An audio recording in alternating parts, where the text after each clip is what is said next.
everyone, it's Sparrow here. I am back playing Shadowbringers.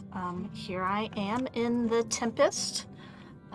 We just finished doing some cleanup for the Ondo because we basically destroyed their ecosystem when we came down in search of the Exarch, who has been catnapped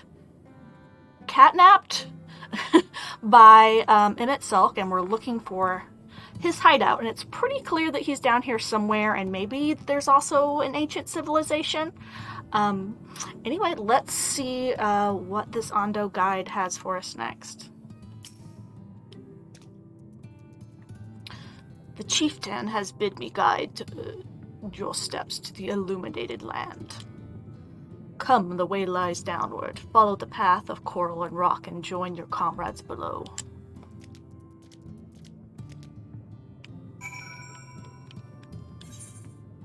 Alright. Our friends should be waiting for us right out here. Oh, and I switched my minion to the crab because it seemed thematically appropriate. Is this the right way? Okay. I don't think I can go out this way. Or can I? Let's see.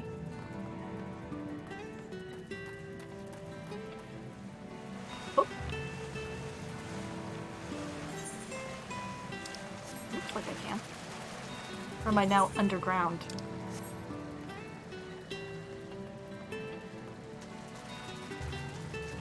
Is this where my friends are?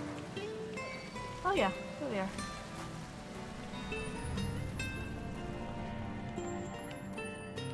Thing. Oh, and of course I trained exactly one more. Let's just kill it real quick.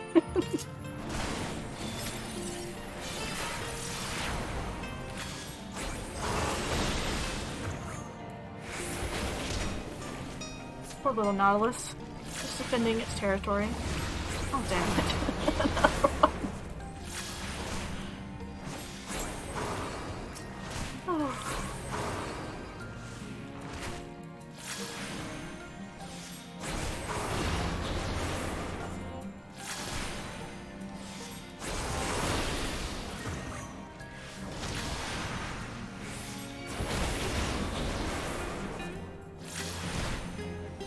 Alright.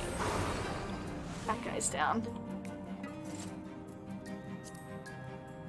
My friend is asking me if I'm about to unlock this fungeon, so let me tell him I think so.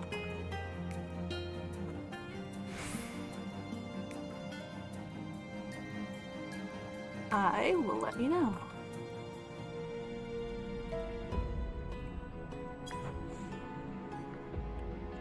Apparently there's some sort of big reveal.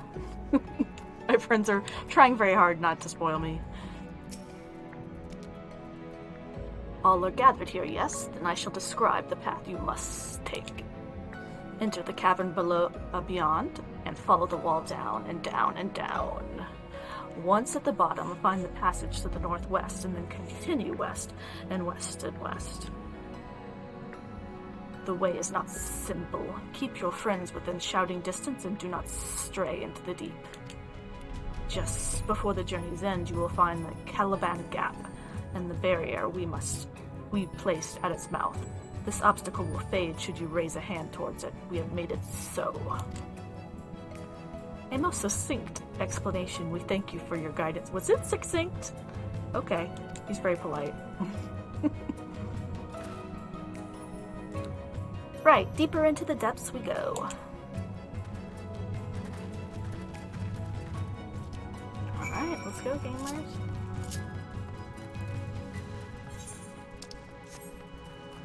Ooh, an Aether Current. Ooh, piece of candy.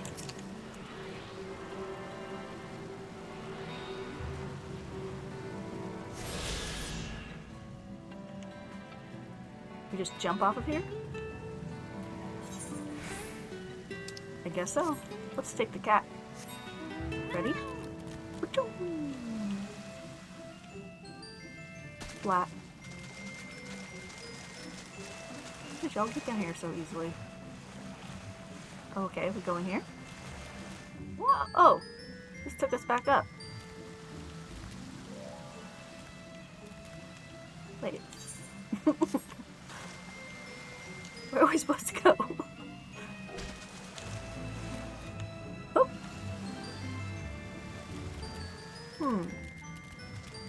I saw green over here. Oh, I'm supposed to go around this way. Not just jump off a cliff. But it's faster.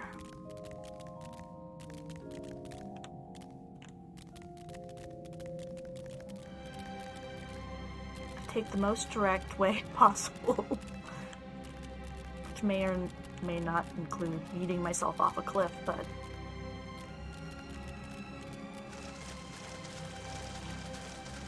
Oh, there's Uriashi. I didn't see him. Like, sometimes the quest markers are a little bit faded out when you're far away. Maybe it's my processor. I don't know. Our guide bade us travel to the cabin floor and thence to the west. Yet 'twould seem these twisting tunnels defy such simple instruction. Rather than rely only on direction alone, I suggest we scout with care and relay the path ahead to those who come behind. Okay. This is going to be really confusing because sometimes I just cannot read the maps in this game. So he went this way, so let's follow him. All the glowing stuff. Oh. Interesting. Cool. There's Tola.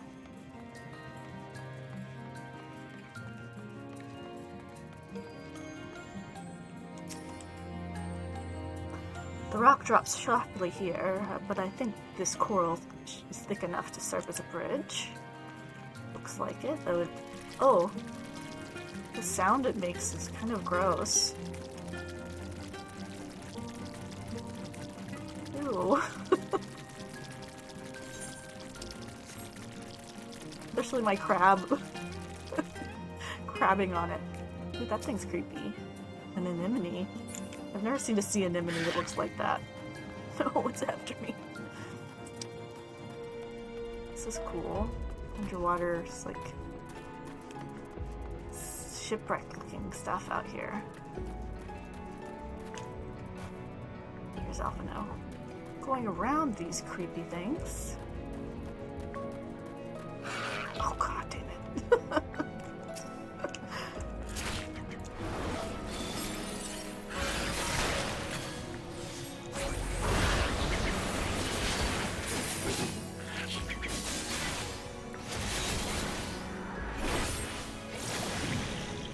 Messed up my combo because I was just annoyed enough with that thing to not care. Alright. Ah, Sparrow, you have the choice of two routes from here. You can either take the long way to the south along the rocks, or skip along this coral branch as Alice has done. I, for one, shall be following my sister's example. Ahem. Right. Yep, we're not going the long way. I said I'd take the shortest route, even if it's got gross sound effects. Ugh.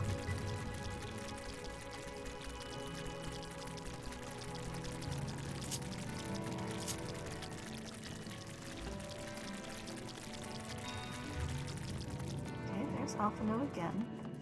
There's Alice.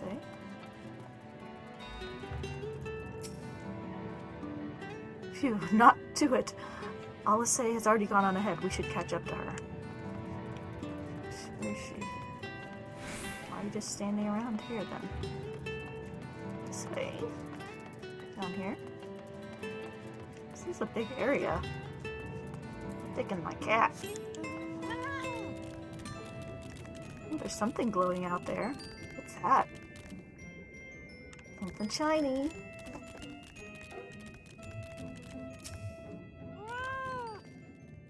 There you are. Come on. I think I found the tunnel we were looking for. Okay.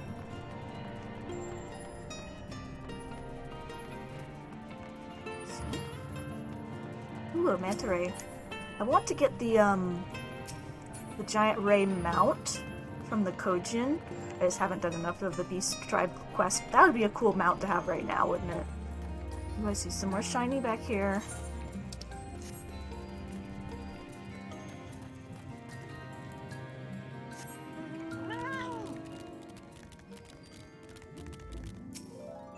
Stingray. It's called a Stingray, not especially creative name, but apt, I guess.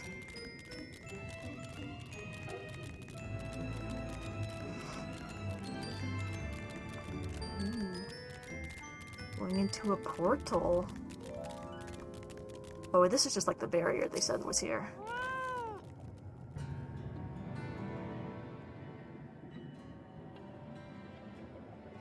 Here, this must be the barrier the Ondo spoke of. Well, that was rather more arduous than expected. I feel a sudden rush of gratitude for the smooth roads our ancestors cut through the wilderness. 'Twas a treacherous path indeed. Now I believe one of us needs but raise a hand to banish this next obstacle. Sparrow, I elect you to do the honors. Thank you.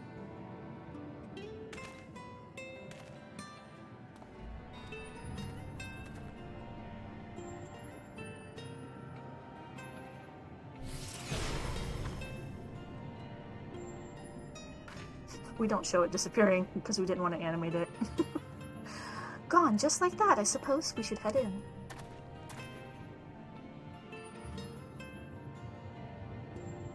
Everyone nodding. Everyone nodding.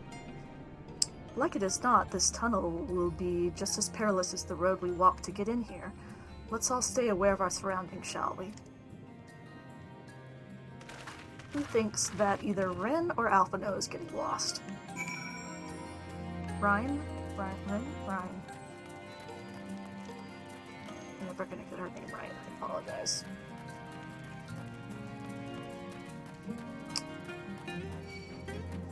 Urchinfish.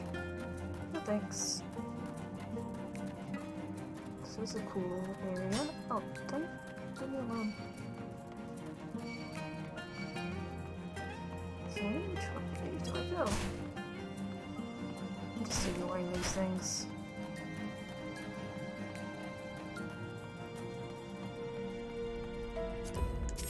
Oh, I did not mean to do that. I was trying to look at my map.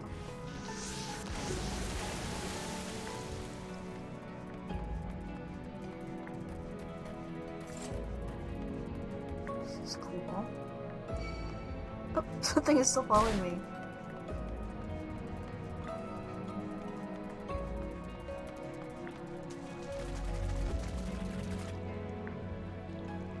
The glowing, like, spines in the ceiling. It's very cool and creepy. Like, fossils. Like, I'm too distracted by the scenery to notice the mobs half the time. Yep, this way.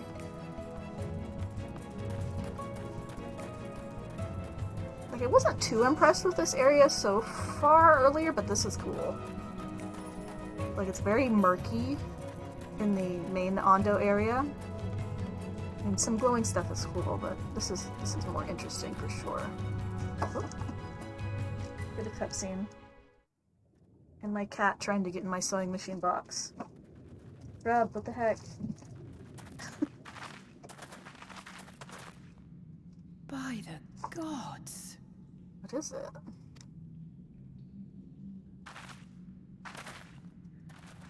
Oh. Cool. Total, like, underground city. Wow. It's in very good repair. Whoa. It's like all skyscrapers. When the Ondo spoke of a city, I did not think they meant an actual city. What did you think they meant? Like in ruins?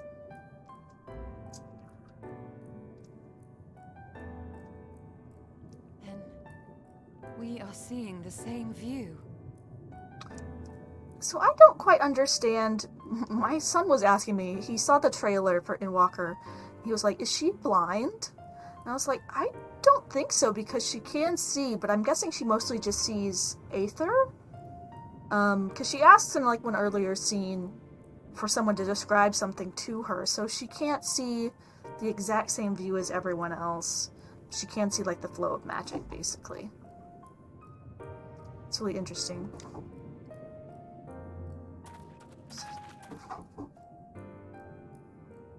The remnants in the Ondo settlement were solid, material structures. But these... Everything here pulses with ether. 'Tis an enchantment on a monumental scale.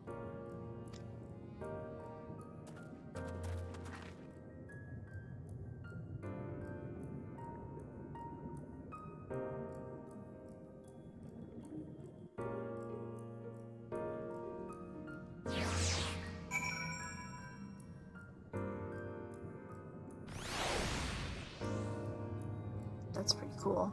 I'll have to take some screenshots here later. Really neat. Sparrow, did you note the style of architecture? 'Tis the same used for the rivnets of the cups and the murals painted towers. Look closely. Emmett Selk has not simply reclaimed these ruins, he has layered the semblance of an entire city upon them. Gods, the magnitude of this artifice is staggering. Though it pains me to admit, we did not fully understand the feats of which an old world Ashen is capable of. Ooh. Let's see, Heaven's Eye.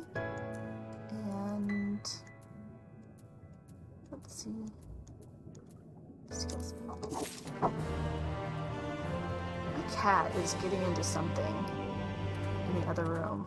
I should probably go check, but I'm not.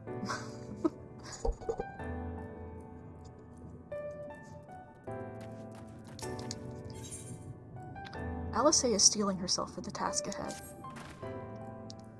It is intimidating, yes, but we have to start somewhere. Why don't we have a closer look at that tower to the southeast? Might we be able to reach it from the edge of the trench? Okay. It's a good place to start as anywhere. Ooh. Ooh, a piece of candy. Indifferent. Wow. Can we actually go down there and, like, walk around in the city? Or is it just like a skybox? Either way, it's cool. Wow.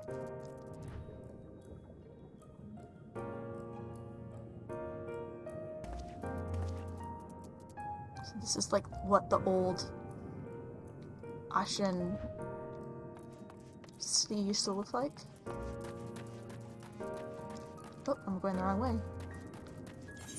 She said over this way. I was distracted by the shininess.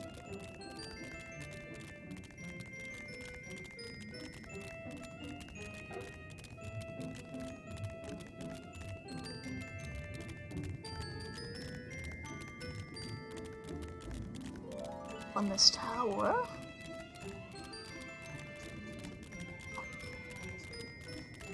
Akora Heights.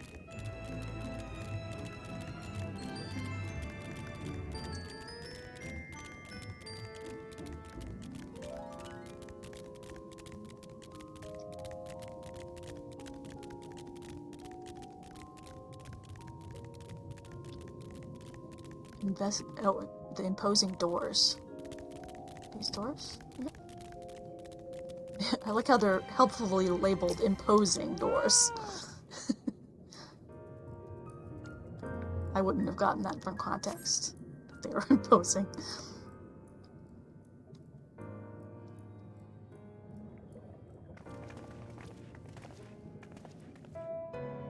Look at the size of those doors. Now I know how pixies must feel. I was about to say, were Ashens like 10 feet tall originally? Oh. Sparrow Scarlet recognized. Welcome to the city of Amaurat. Will you be riding the lift? Oh, did the building just welcome you?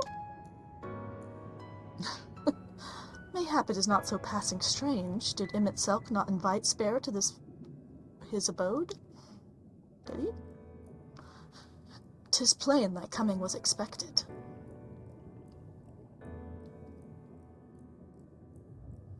And where will this lift be taking us? The lift service every level of Ancora Heights, but presently configured to convey passengers directly to the ground floor.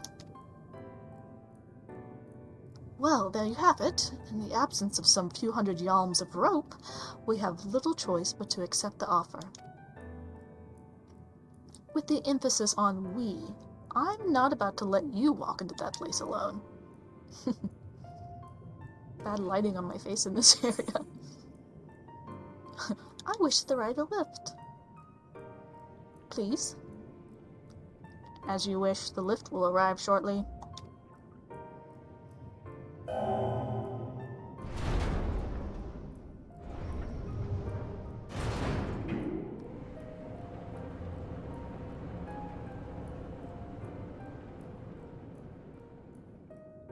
Next stop, ground floor. Ladies' lingerie. Facilities include the Bureau of Administration, Bureau of the Administrator, the Bureau of the Architect, and the Capitol. Housewares. Menswear.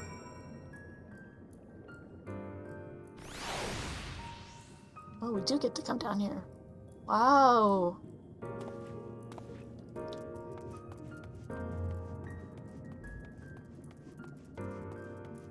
Just want to look around. Cool.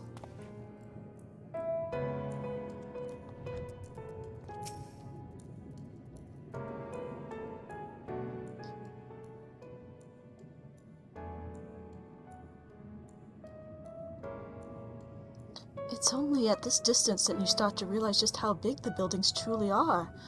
What did that voice of the city? What did that voice of this call the city? Amarat? Look over there. Oh, is that Emmett? Shadowy figure? Is that a person? No, my mistake. That's a giant. Doesn't seem to have noticed us yet. It's creepy. Giant or no, a resident of this place may have much and more to tell us. I say we make the first move. Yeah, you go speak to that weird giant ghost. Yeah. Alpha, no, you can't just... Ugh! She just kind of lets him. We all walk... Oh. Creepy... mask. Just goes right up to him. Pray excuse my boldness, but might I ask you a few questions? Oh my gosh, it's huge!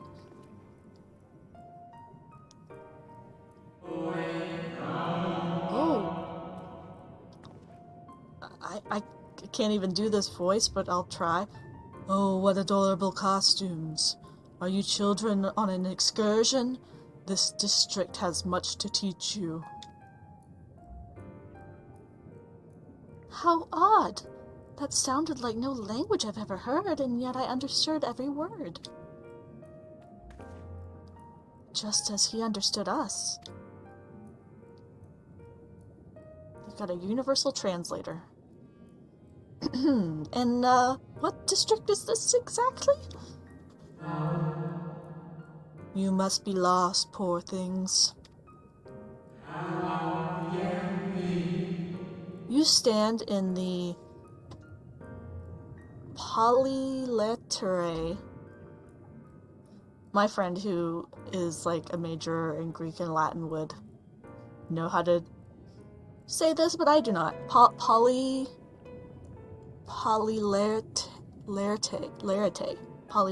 district, wherein lie the institutions most vital to the management of our star. Everyone's just like, huh? What? Can you tell us where to find Emmett Selk? That's why we're down here.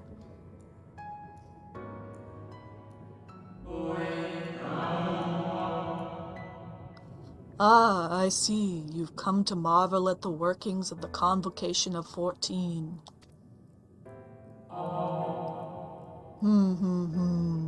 Hardly surprising, I suppose. The whole world holds its breath as the final days draw near, and our brightest minds race to implement their plans.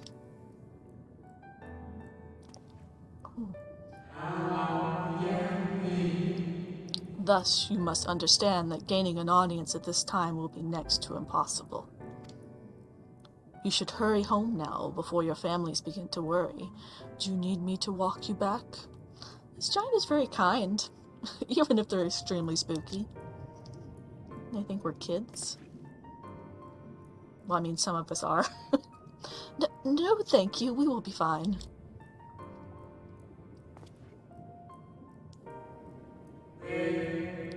Very well. Take care, little ones.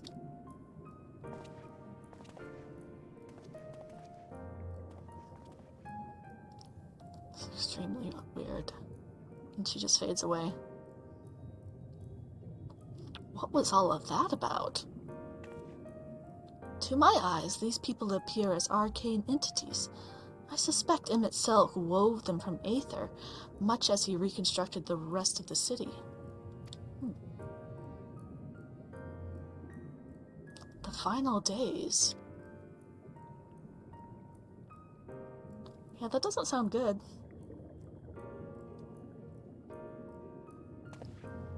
Such words well befit the oblivion described to us by our ashen foe. A catastrophe of unprecedented scale, which did set in motion the summoning of Zodiark, and thence Heidelin herself. So they're kind of play-acting history again?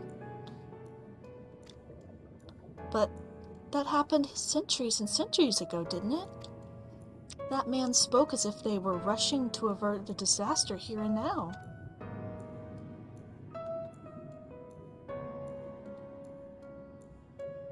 Unless, for these people, the distant past is here and now. I believe thou hast the right of it, Master Alphino. The aerial Amarat, or excuse me.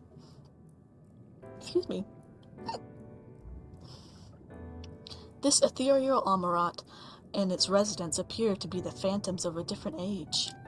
Emmett Selk has resurrected a memory, a moment in time from before the star was sundered.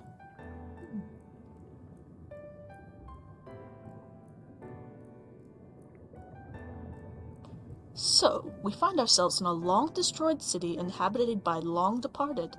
An unusual situation to be sure, but at least we're able to parley with these ancients. They seem nice. In fact, they seem downright eager to chat. I say we use this to our advantage. Let's split up, because that's always a good idea, splitting the party.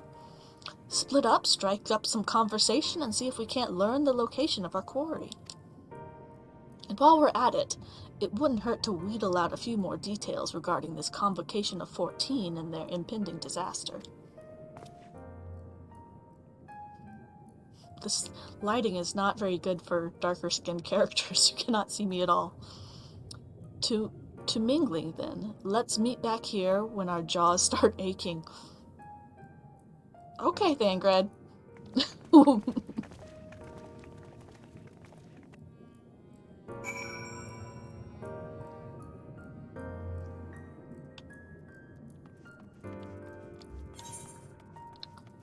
Okay, so just gonna go do some chatting up the locals.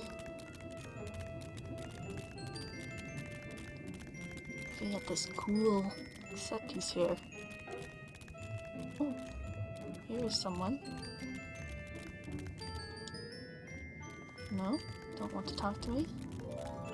Okay. Should be someone over here. Here's someone. Seem much smaller than the other ones. But there's no interaction. Can I talk with them?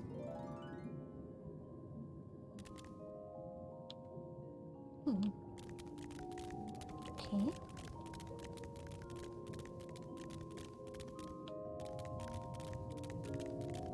Oh, I missed this person.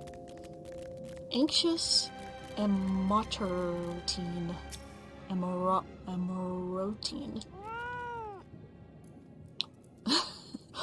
Good gracious, child, where is your family?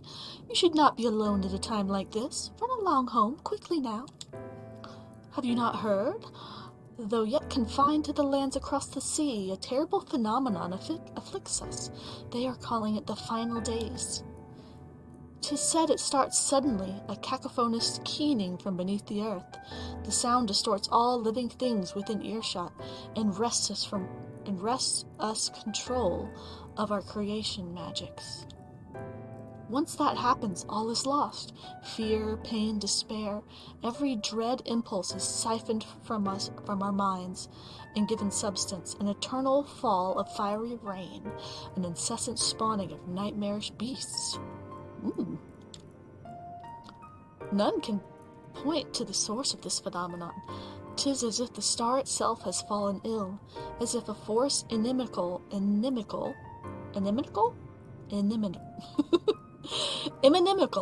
to life now festers and spreads. 'Tis only a matter of time until Amarot, too, resounds to that discordant squall. You should stay with your loved ones, child. Stay with them. Oh, she just fades away. Right, next we have something down here. I'm sure this person won't be creepy at all. Ooh, a crystal. I'm going down there anyway. Actually, I'm going into this house first, it looks like.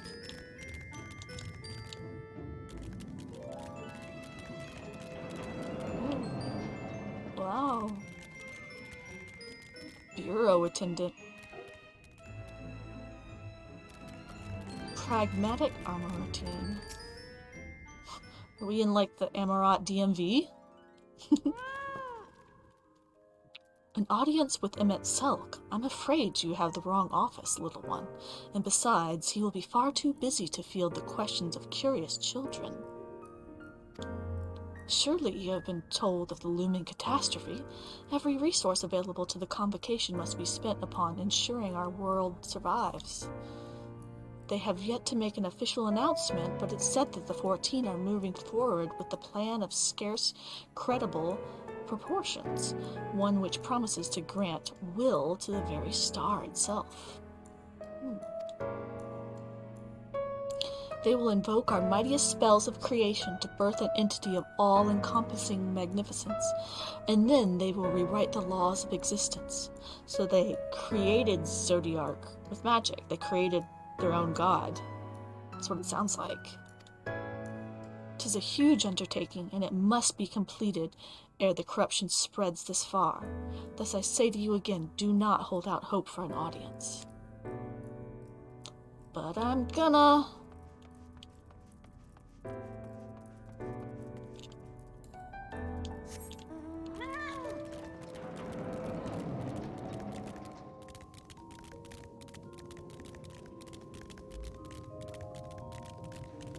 Very like Atlantis-like city under the sea. Oh, I'm going the total wrong direction.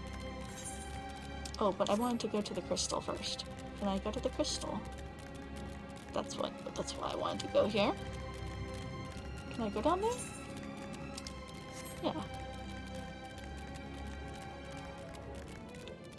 Watch it not like me attuned to it, which will be annoying, but let's try anyway. I love all the different crystal designs in this expansion. They're all like unique and cool looking. The Rensi's angle. Yay, I can attune to it.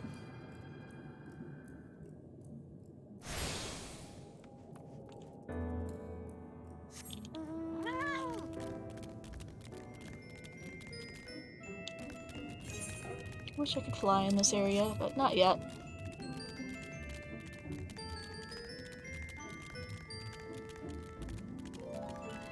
Just have to scamper everywhere. At least I can use my mount here. And this isn't like a safe settlement, I noticed. Don't have my the little moon symbol. Interesting. Whoa. It's very creepy. I bet this was weird when this patch, I keep on calling it a patch, this expansion was brand new, and like people were just like running willy-nilly around this area in like stupid costumes and weird mounts. Would ruin the experience a little bit. I kind of like it that it's empty and creepy right now.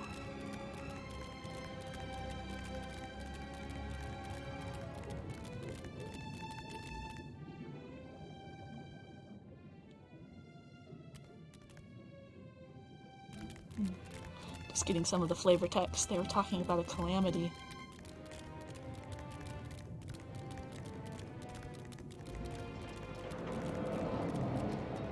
The Hall of Rhetoric. You're in college.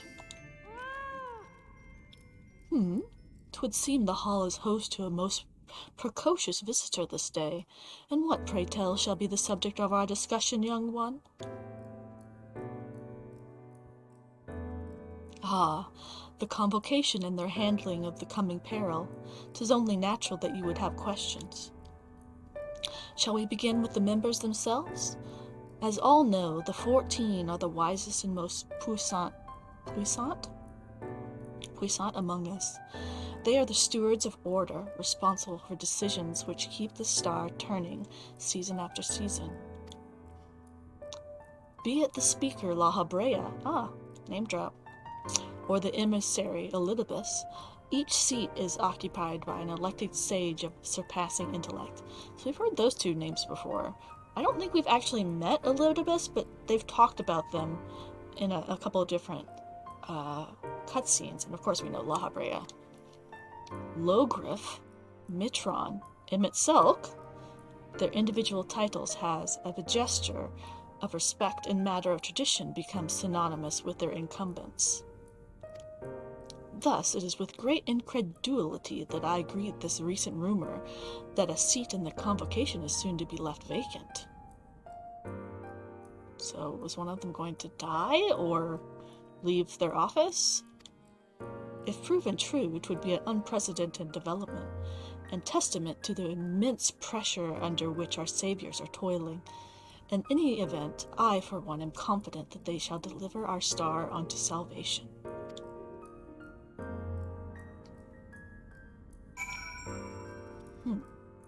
So all the Ashens that we know were involved in this convocation of the 14, or what have you. They helped summon the first coming of Zodiark, basically, is what I'm kind of putting together.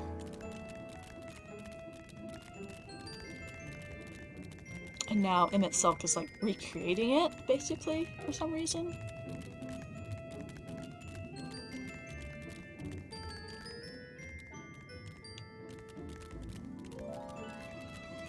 Got distracted by that texture of leaves on the ground. It looked like blood for a second.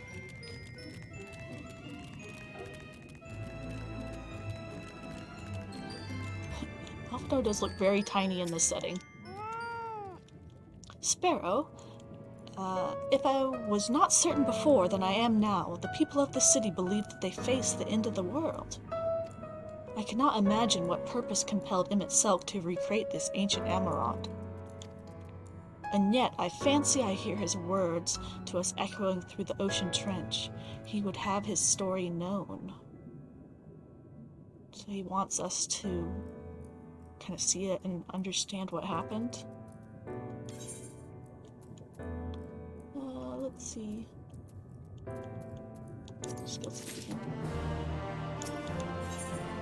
Alphino is awaiting the return of your other companions. We can compare notes once the others return. Hopefully, then our next move will become clear.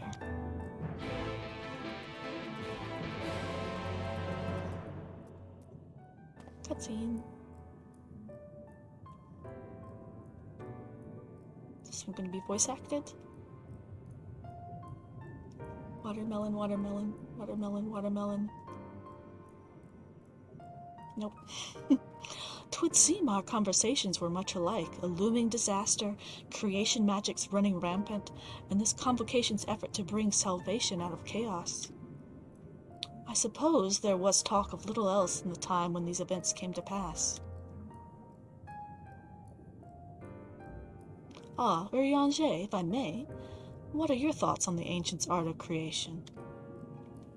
A fascinating discipline indeed. Aught the mind can conceive may be rendered in reality.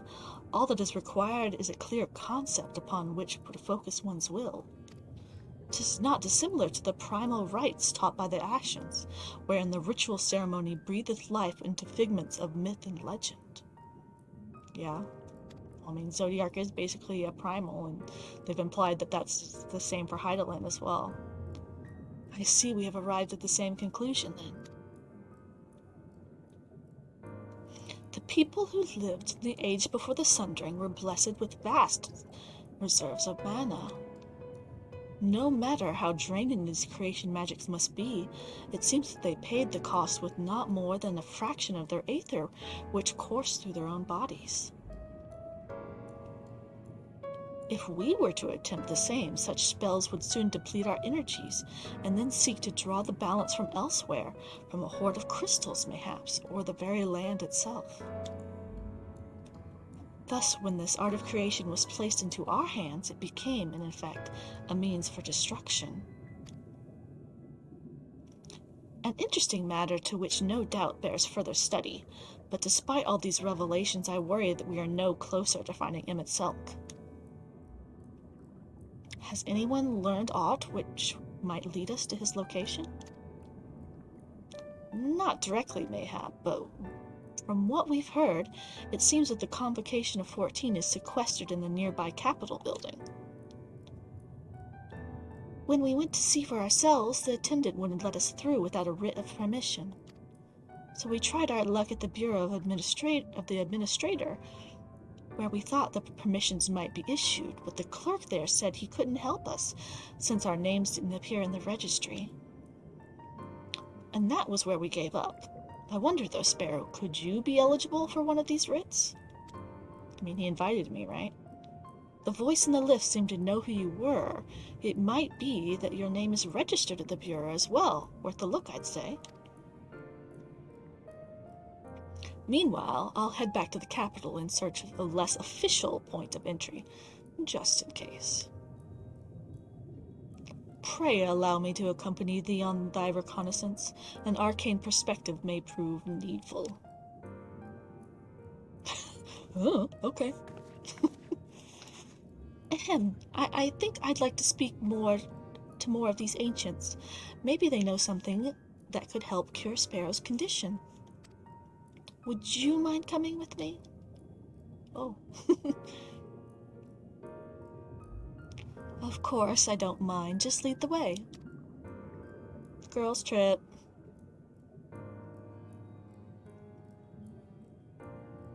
Everyone has to nod at each other.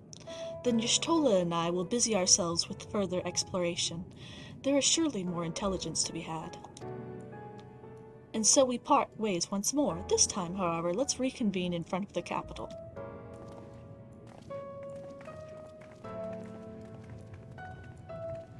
Anyone wants to come with me? Do I have to go by myself? Oh, I've got some side quests I can pick up. Ghost quests! Whoop, stop auto-running so I can summon my mount.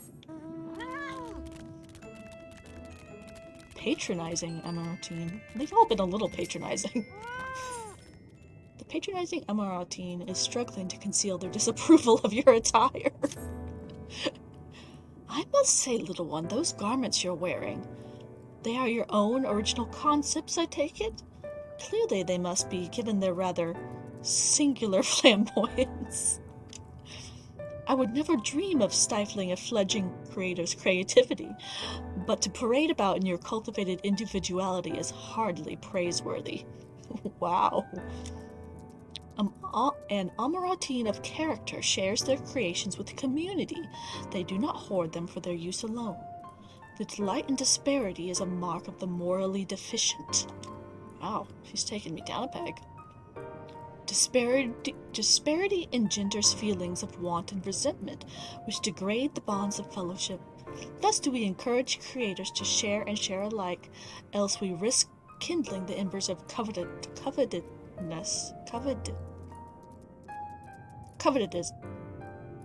envy, and violence that ever smolder in the hearts of all.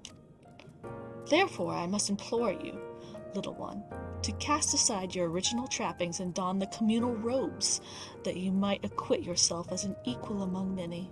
In doing so, you will be afforded greater respect and autonomy. Worry not, for this will be a simple affair. I require seeing a gentle soul outside of the Hall of Rhetoric, carrying robes perfectly suited for one of your diminutive stature. I am sure they will be glad to share their wealth with you. But do hurry, little one. The eyes of the collective are ever watching and weighing your worth. Oh, I gotta fit in. I like my flamboyant outfit. But this is definitely one of the less flamboyant of my outfits, honestly. Because you can't fight crime if you don't look cute.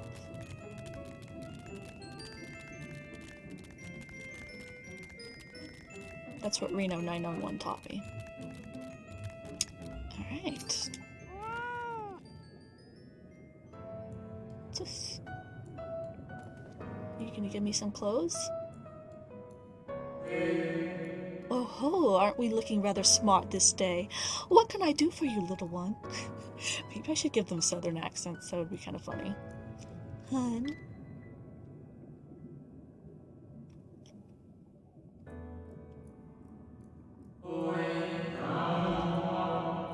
Robes serve in lieu of your ensemble.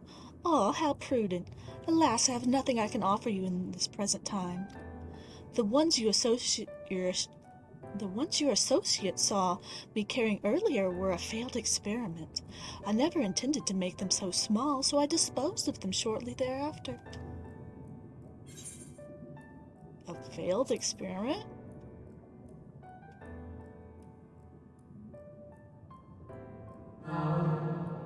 By your bemused expression, I gather that you find it odd that your elders can fail in so simple an application of creation magics? It is more common than you may realize, little one. In this instance, a gaggle of children was passing by as I held the image of the robes in my mind's eye. Simply by becoming aware of their presence was the form influenced and the final product changed. All things considered, it could have been worse. Just the other day I was attempting to conceive a white-haired lion, and then all of a sudden this exquisite eagle alighted on the nearby railing, giving me quite the shock, and dramatically altering my initial concept. So maybe like a lion with wings, kind of like the Sin Eater that we fought earlier?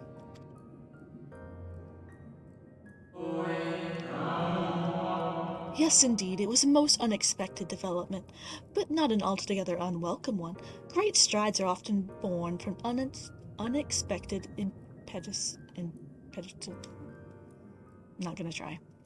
But even inspiration has its limits. For all the wonders we have wrought, I do wonder if there will come a time when we have fully explored the potential of our powers, when there is truly nothing left unmade, and the only iteration and imitation and stagnation remain. But such esoteric matters need not concern you, little one. For now, I would encourage you to embrace your creativity and work your magics without fear or failure. Excuse me. Nevertheless, it would still be in your interest to don the appropriate robes to avoid excess scrutiny. Why don't you go to the Bureau of Architect and request the appropriate concept so you may fashion one yourself? Do it my own dang self. Get some fancy clothes. Well, they're not fancy, they're very plain creepo robes. Loquacious Amarantine. Oh gosh, I'm gonna have to talk a lot? Is my friend following me?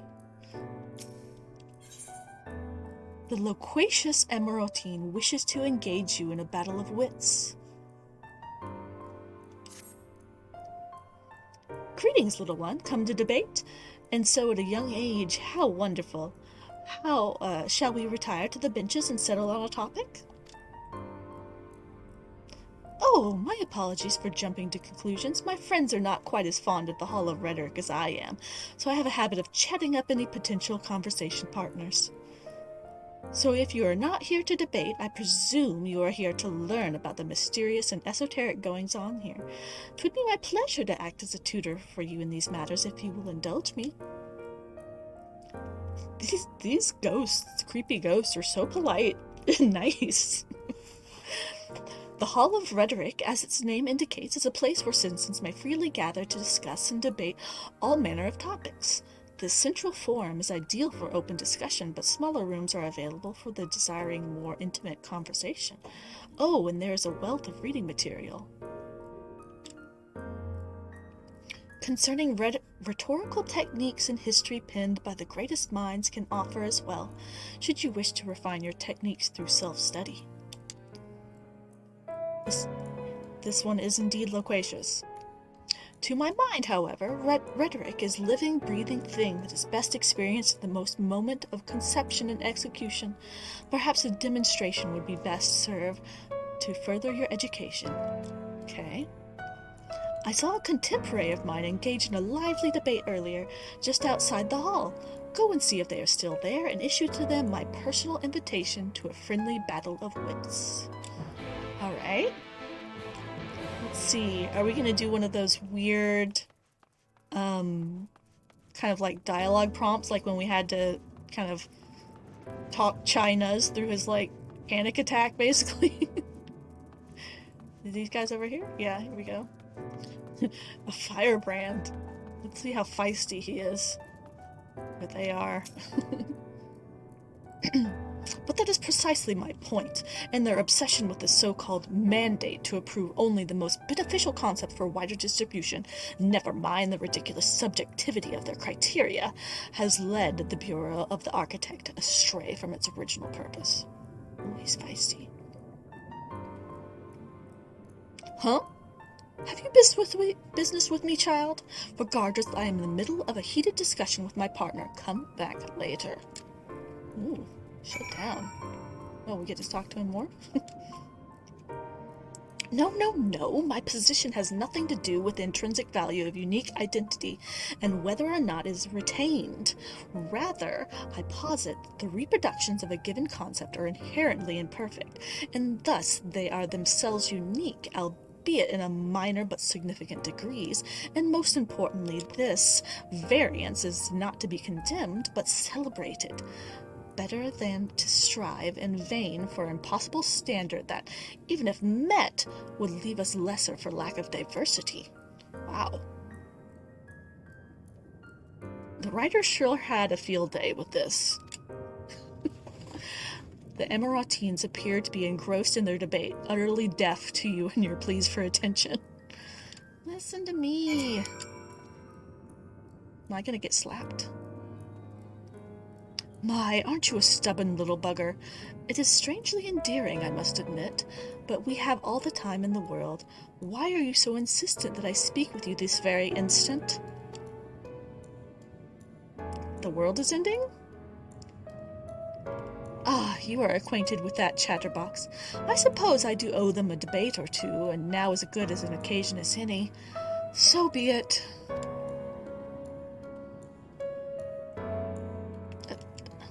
I just have to keep talking? Oh wait, he's coming with... Okay.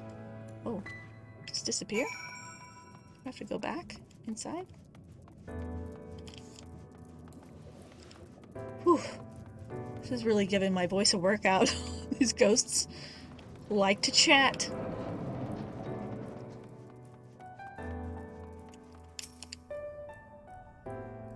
I see you found my friend. Thank you, little one. Then without further ado, let us commence the promised debate. Oh. Let's see. How's this going to go? As to the matter of what subject we shall debate today, I propose the recent calamity which has befallen our friends across the pond. What say you? The singular point of contention is, of course, whether or not Amarat should intervene on their behalf. What are they talking about? Across the pond. Like Doma? I believe we should. The scale of the disaster which threatens the distant metropolis is of a scale heretofore unseen, and so equally considerable resources must be committed to counteracting its effects. Oh, but we're not in Eorzea, so it's not Doma. I disagree. The scale concerns me less than the nature of the proposition itself. Who are we to unilaterally intervene in the affairs of those half a world away? Are we to be the saviors of one and all? Such arrogance may well lead to our own downfall. Oh, this kind of hits a little different given current events.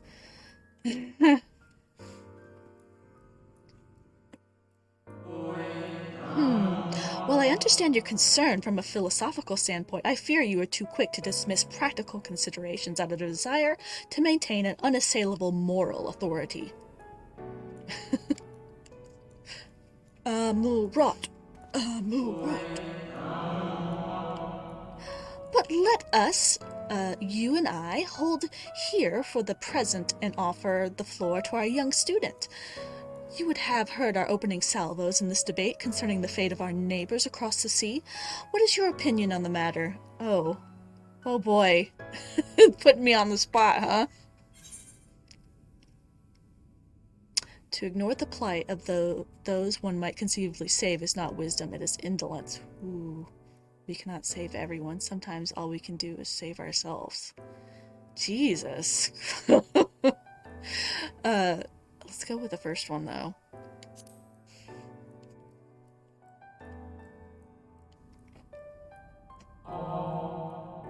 Indeed, the same can be said regardless of one's opinion of the morality of intervention. There is a clear and undeniable benefit to Amarat in using this situation as a testbed for our newest creations. That we might develop and refine our defenses against a potential threat to our own fair city. How readily you cede the moral high ground. Was not our young friend's point that we have an ethical obligation to aid those in need? Yet not only do you instead elect to focus on the benefit to Amarat alone, but you also deprive our distant neighbors of the agency to determine their own fate. Wow. You misunderstand me. What benefits Amarat benefits all creation. I firmly believe, for the knowledge and wisdom we stand to gain from the intervention can then be shared with others, empowering everyone to more effectively surmount similar trials in the future. Oh boy.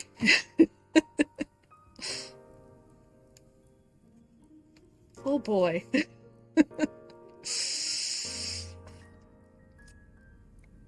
That's a thing, yeah. Interesting. I wonder what that conversation, if they changed any of that in localization. But I mean, I guess that argument is pretty universal, honestly. Oh boy. I must say, it has been far too long since I engaged in such a refreshing exchange of ideas. Oh, my colleague was equally delighted by the opportunity, you may be assured. Some decry it as a little more than an academic exercise. After all, we failed to reach a meaningful consensus, but I dare say they missed the forest for the trees. We are not more enlightened by that experience? Have we not been exposed to greater variety of viewpoints? Is there not value in this alone?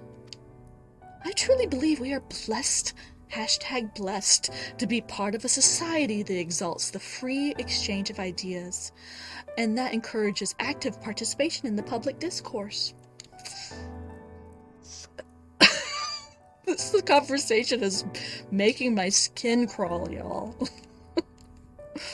This may have been no more than your first foray into the exciting world of rhetoric, but I sense that you have the soul of a debater in you. You may well have the potential to change Amarat in ways no one ever thought possible. I shall be watching your trajectory with great interest, my young friend. Give me the Aether Current, and I will get the F out of here. Woo!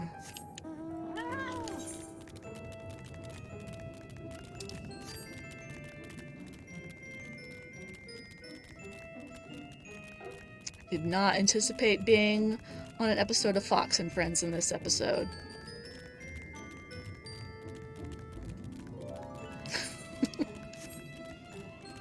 Uh-oh. What? I'm getting nervous. Do I have to do more of that?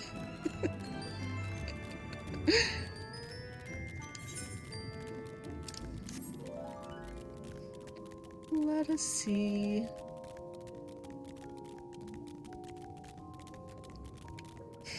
Okay, good.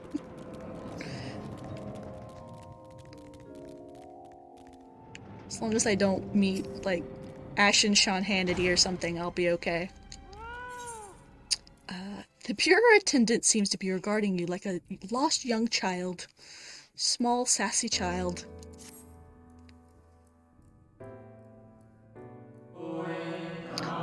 Greetings and welcome to the Bureau of the Architect. Are you in need of assistance? It would be my pleasure to answer any questions you might have. To your left is the counter where you may submit registrations for new creations. To your right, you will find the counter where you may requisition concepts on file. So it's like the patent office. Am I correct in assuming that you're not familiar with the services we provide? I see. A more detailed explanation is in order then.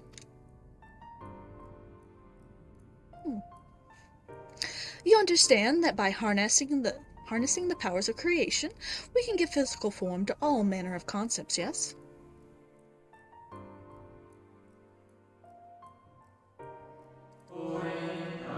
Picture a bouquet of fresh, fragrant flowers.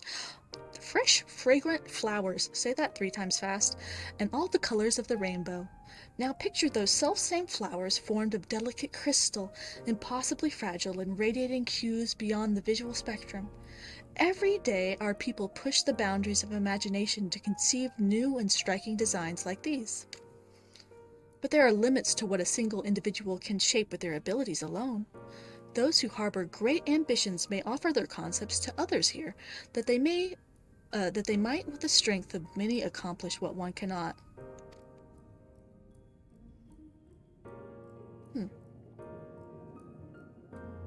They shared their copyrights, at least. Not all concepts are approved for wider distribution, of course. Dangerous or subversive creations pose a risk to everyone, and it is only after a comprehensive evaluation, after a concept is judged to further the greater good, that we may permit it to be shared with the community.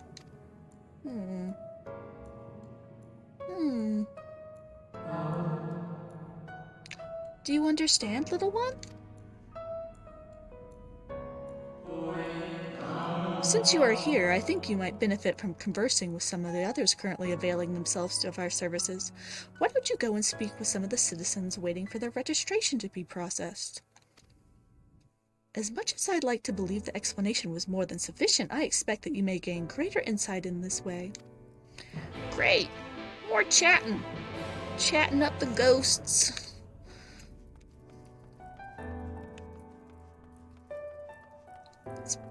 Bring your child, extremely tiny child, to work day. Welcome to the Bureau of the Architect, little one. Are you here to request a concept for personal use? If so, what sort of concept did you have in mind?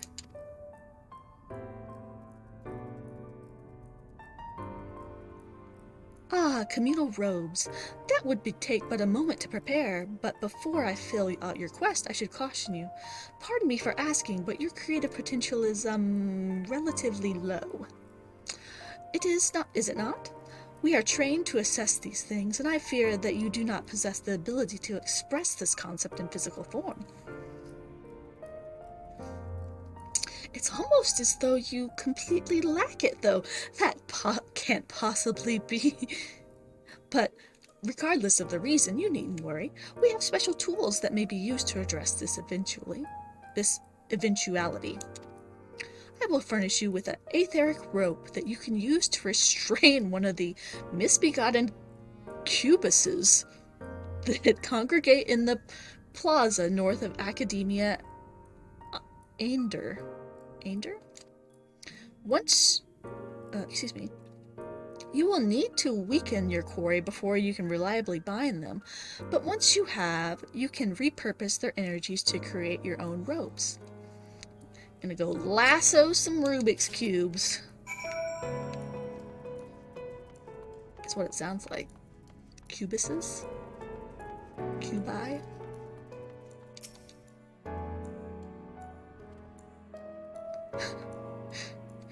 The kneeling down just reminds me of that, like, the way to talk to short people meme. Hello, little one. So rare it is to see one of your size roaming about here. Come and learn about the Bureau, are we? I'm here today to register a new creature. Boneless and with semi-translucent skin. It drifts through the air like a dancer on a summer breeze, its tentacles trailing behind. It utilizes gas bladders to propel itself from place to place, you see. So kind of like a jellyfish? They don't have a gas bladder, do they? I don't know. Oh, I bet, like, even a Lalafell is like a tiny speck. You're like the size of this crab.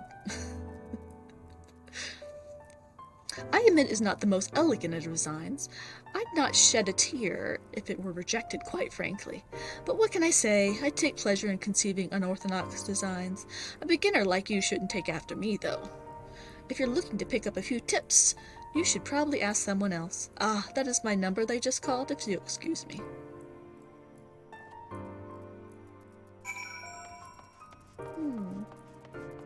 Didn't anticipate there being so much chatting up the locals in this bit, but it's interesting at least. Lots of interesting world building. Are you the child I saw speaking with the attendant earlier? I thought so. So young and already so eager to learn about the concepts and creations. That curiosity will serve you well, little one. I've been credited with a few popular concepts, I'm proud to say. I'm hoping that my latest will be equally well received. Autonomous figures. I say my latest, but really it's the product of many others' efforts and individual insights. But such is the case for every masterwork, I reckon. I reckon I should have given them southern accents. Autonomy notwithstanding, these creations know no fear. They are wholly devoid of emotion, and will without hesitation or resistance engage in any dangerous activity, even if death is assured. They created drones? I'm guessing like Sin Eaters, basically. There's a beauty in that, I think, and I hope the officials do think so as well. I tell you, there's nothing more nerve-wracking and thrilling than waiting period before you receive the result. I love it and hate it in equal measure. Anyway, that's all I've got to say about it. Are you sure? If you're still keen to learn more, why not pester the worrywart over yonder? Come to think of it, I think their particular creation was designed to appeal to children. Oh. What horrors do you think that this person has designed for children?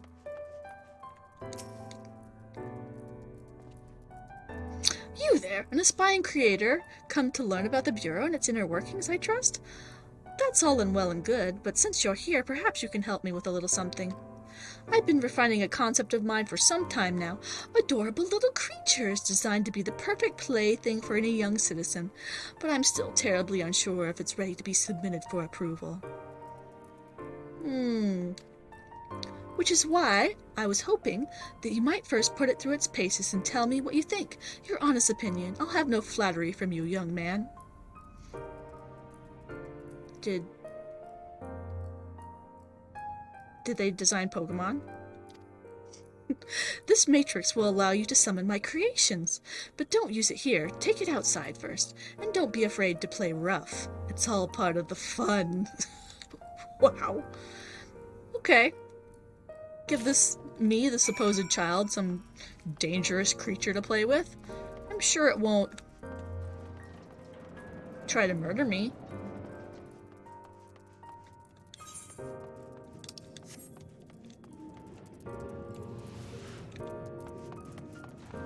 Bleep, bloop, bleep, bloop.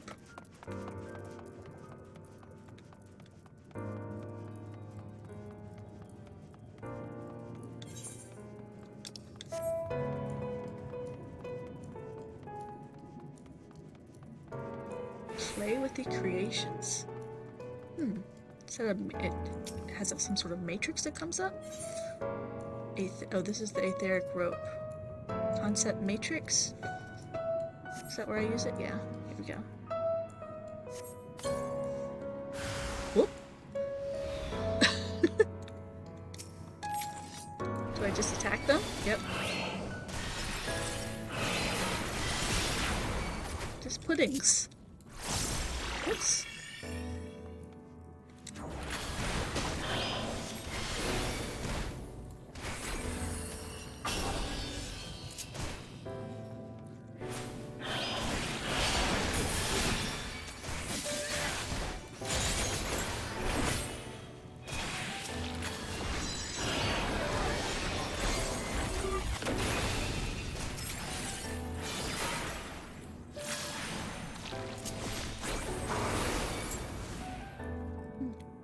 Down I go!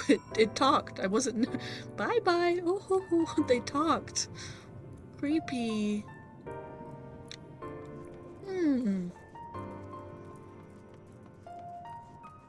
Talking goo puddles. What every child wants. I mean, honestly, kids love slime, so... She wasn't that far off.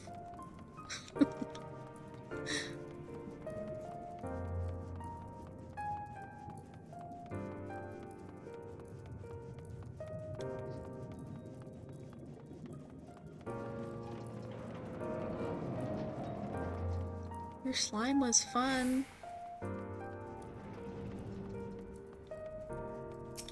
It'll be very popular in 2020. How did you find my lovelies? Were they as delightful and engaging as I hoped?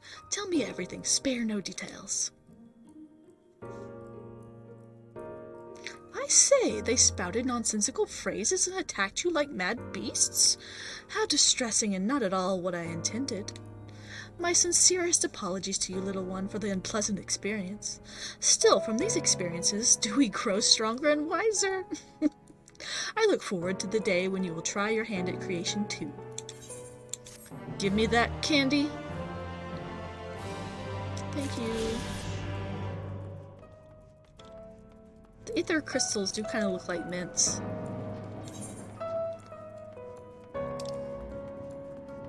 Okay, we're going way over here. Guess I should pick up the main story quest on the way out there. And the scamper. Although I guess I could have just teleported to the crystal. It seems kind of like cheating to teleport to something in the same area, even if it is faster. Someone's got a pony. I want a pony.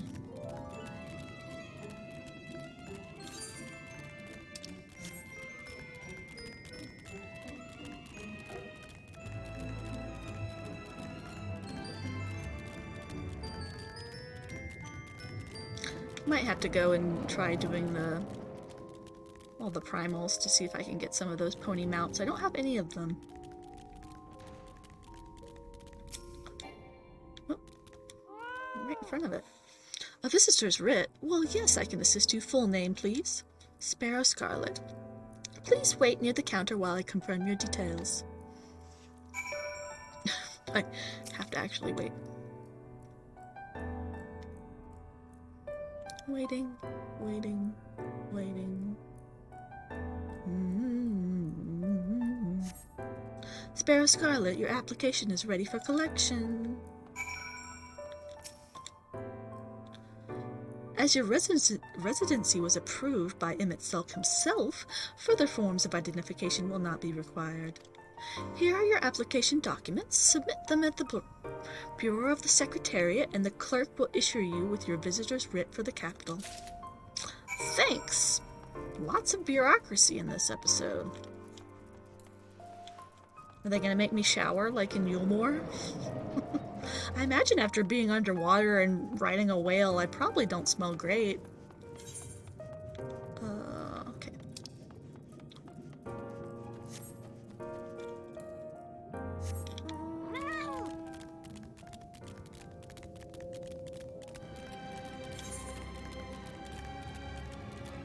Scampering through the city, through Atlantis.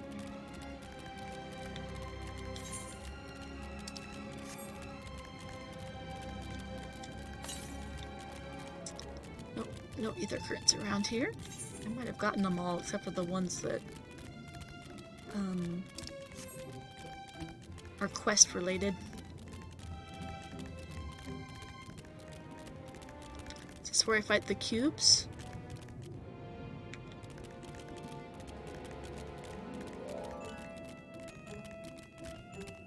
I don't see any cubes.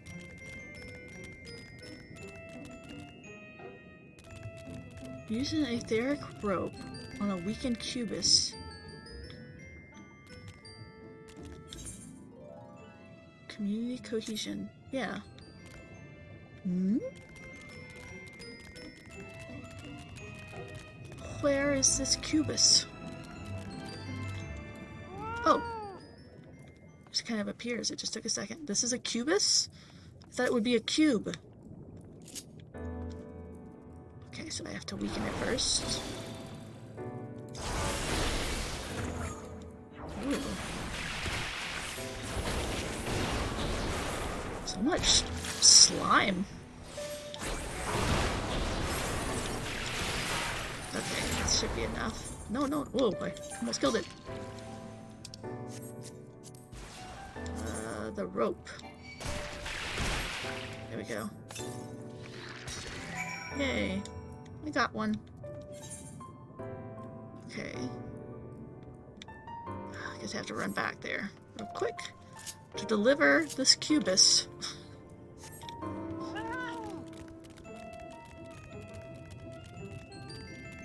To the polite lady in the office. Lady, gentleman, genderless ghost being. Oh, another one.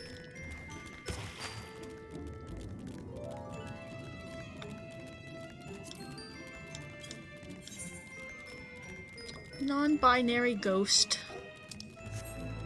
That's what we all aspire to be.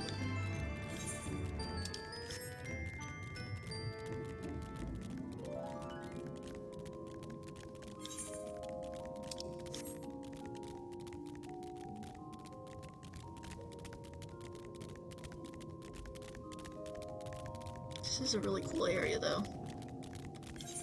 It's huge. Huge and creepy.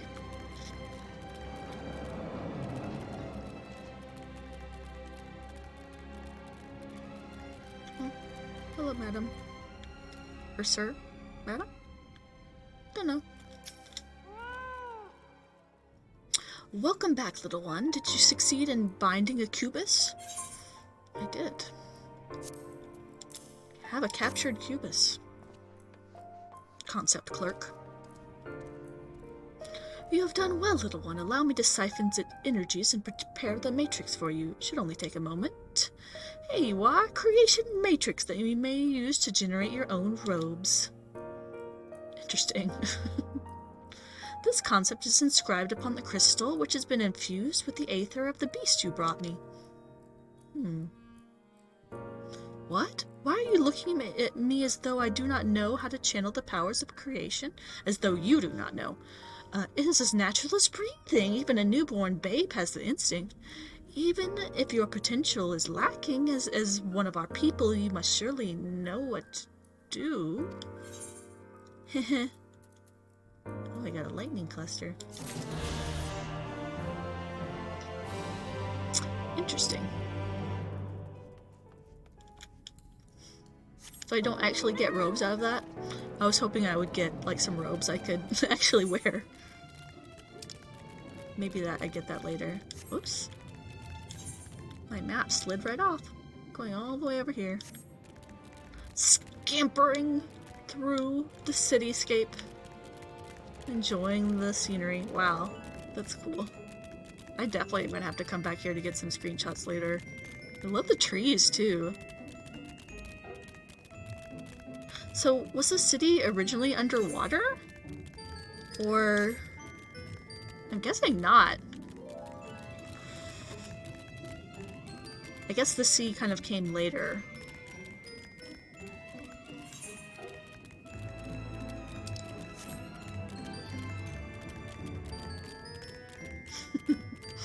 Bad grandpa.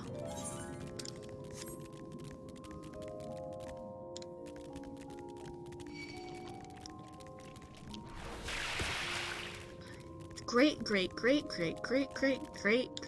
Gramps. Sassy Gramps.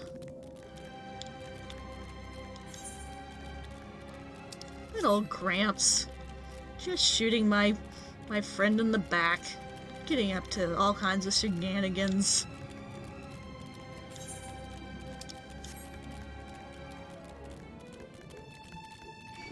Ah. Now there's suddenly cubists everywhere.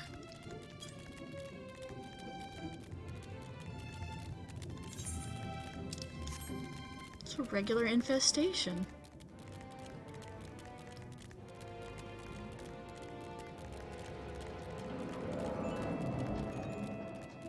Alright. Ooh. Another ghost DMV.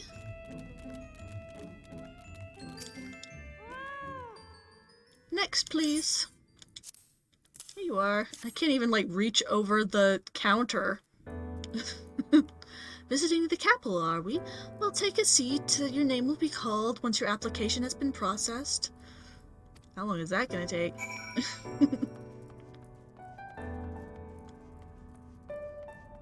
Everyone's sitting so, like, equally spaced. Copy-pasted. I kind of want to, like, climb up and actually sit on there, but it was too late. Awkwardly pop a Mukote squat on top of there. Oh, I am sitting on it! Cross-legged. Oh no.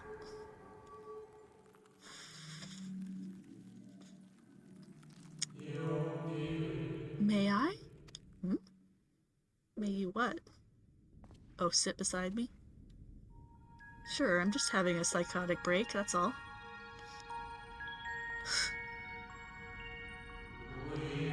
You are, I think, from a time beyond ours.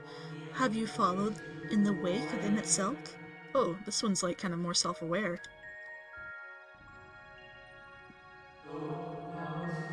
Nay, there is no cause for alarm. I am simply a shade, here and not here.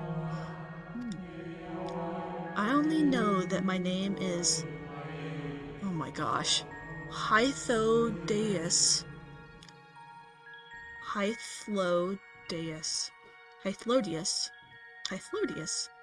And that the city is a recreation, a phantom moment plucked from the well of history. It's very self-aware.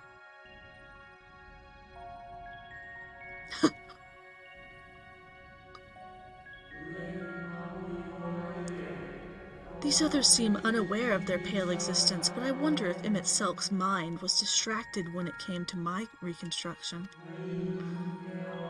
A stray thought would have been enough.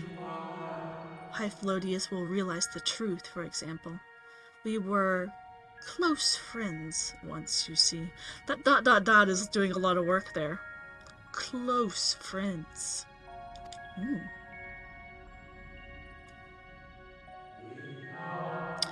Yet, in spite of my perception, I play the same role as all the rest, a bit part, meant to bring color and noise to this well-crafted stage. Too much scrutiny, and we shall burst like the fragile bubbles we are. Thus I tell you again, my presence is not to concern you. I wish only to share your company whilst we wait. Alright, ghost friend. If you've come this far, then you know of the catastrophe which awaits us on our morrow. It's like slow turn of head. The final days, what began as an isolated incident, soon swelled into a world-spanning threat. The convocation of 14, well, it was 13 at the time,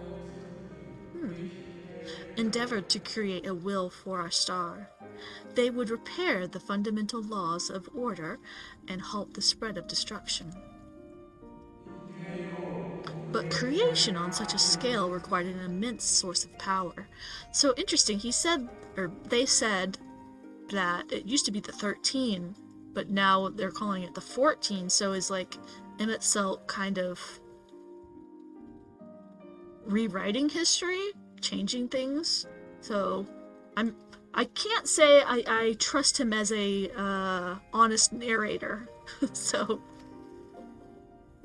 this is his version of events, at least.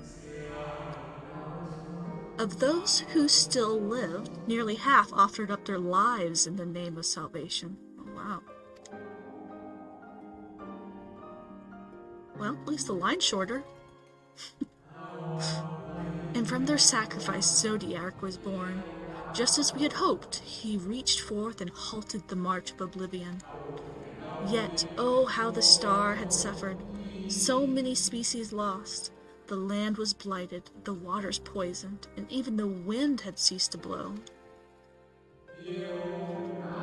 Once more did our people give themselves to Zodiac. Another half of our race sacrificed to cleanse the world, to ensure that trees and grasses and myriad tiny lives would sprout and grow and flourish.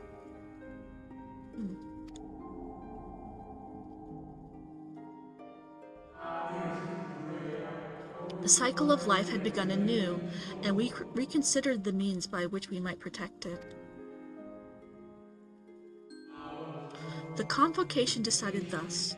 We would nurture our world until it was bursting with vitality. Then, when the time was right, we would offer some portion of its living energy to Zodiac. Okay. In return, he would restore us those brethren whose souls had fed his strength, and together we would resume our role as stewards. So they fixed the world, but then they were going to feed basically it back to Zodiac so they can be reincarnated again. Okay. There were, however, those who disagreed with this plan. They argued that enough had been sacrificed to Zodiac. You think? That this new world should belong to the lives newly born. These dissidents surrendered their life energies in the creation of Heidelin, an incarnation of the opposing belief. And for the first time in history, our people stood divided. Know you, then, how this conflict ended? Well, kind of. Didn't go well for Zodiac, is what it sounds like. I thought you might.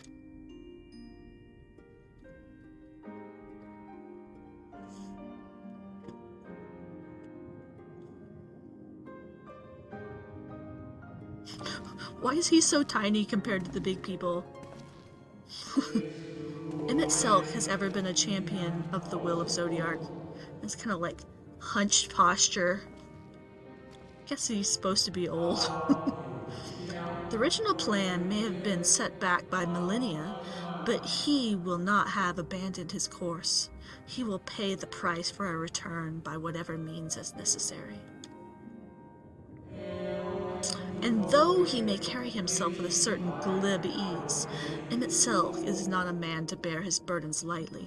In fact, I imagine they have only grown heavier with every passing century.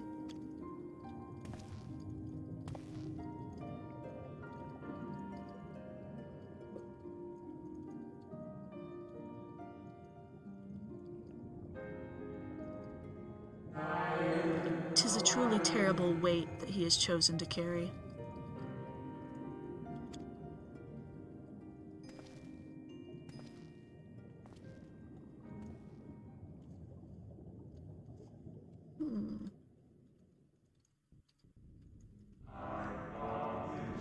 Sparrow Scarlet. Number 000555. Oh, we've been talking for a while. It seems your turn has come. Pray do not let me keep you.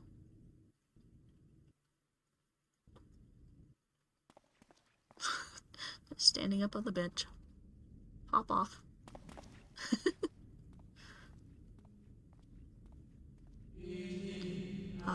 There was one last thing.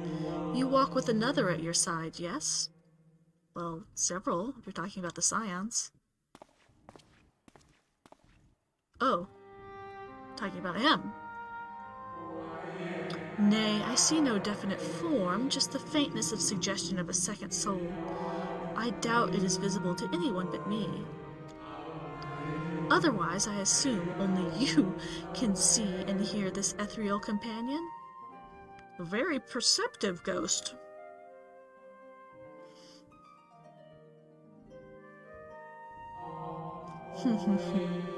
Your connection is hardly a coincidence. In our time, the two of you were one.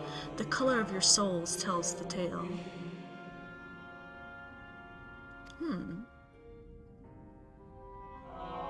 A hue that distinctive cannot be mistaken, no matter how thin the soul is spread.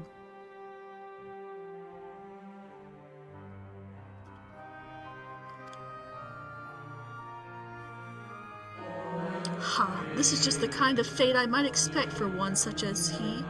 Surely M itself has recognized the hint of him in you. Hmm? Oh yeah, I'm coming. Fare you well, my new old friend. May you find what it is you seek. Hmm?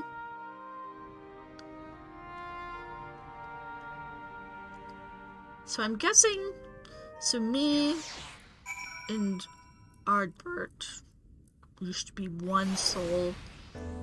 We were split somehow. We were reincarnated as two separate beings on separate planes somehow, or stars or what have you. Interesting. Too far away. I'm tiny. I can't get up any closer. Your visitor's writ as requested. When you wish to gain admittance to the capital, simply present the document to the attendant within.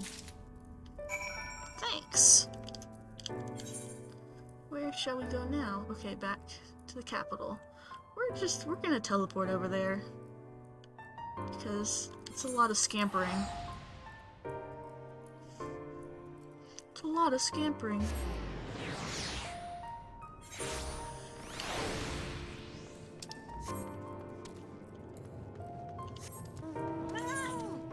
Alright.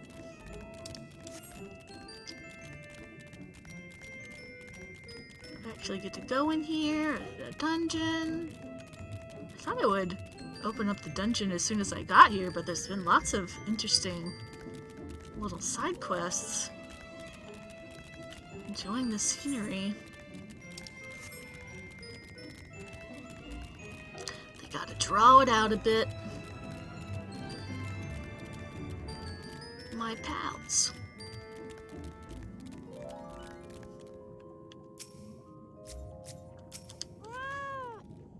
Finally, you were gone so long I was on the verge of mounting a rescue party. How fared you in your bureaucratic ventures? That's what I should call this episode. Bureaucratic ventures. I got the thing.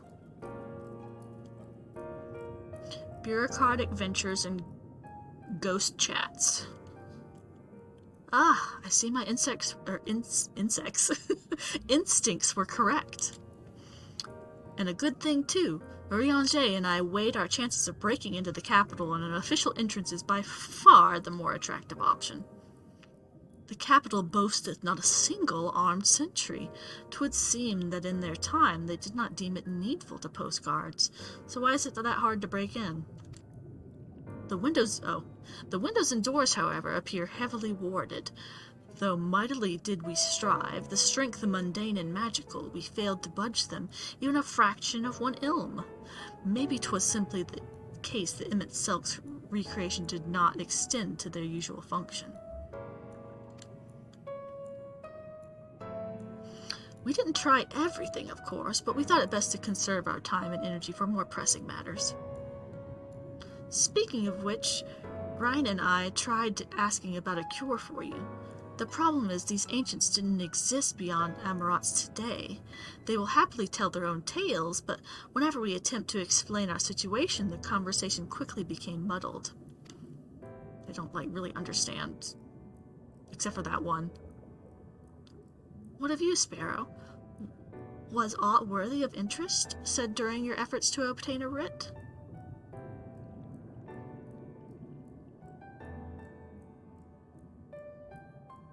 Yeah, I'll probably stop after I kind of get into the capital, since it's already 11.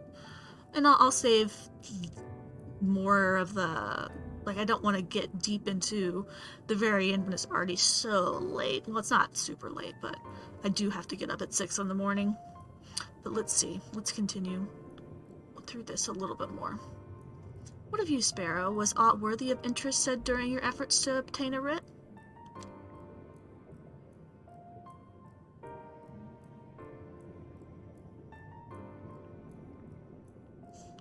A great sacrifice of life in exchange for their brethren's resurrection. And you say all the Ashen scheming has been leading to this?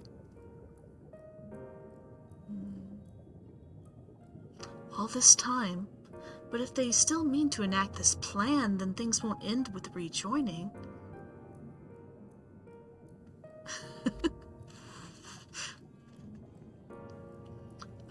I thought we knew their intentions in full.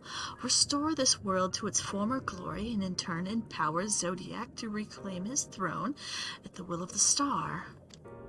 Yet that was merely a step along the way. I hesitate to put it into words, but we have to assume that following the final rejoining, the Ashens mean to draw on the lives of the Source to make their sacrifice to... Oh, I see.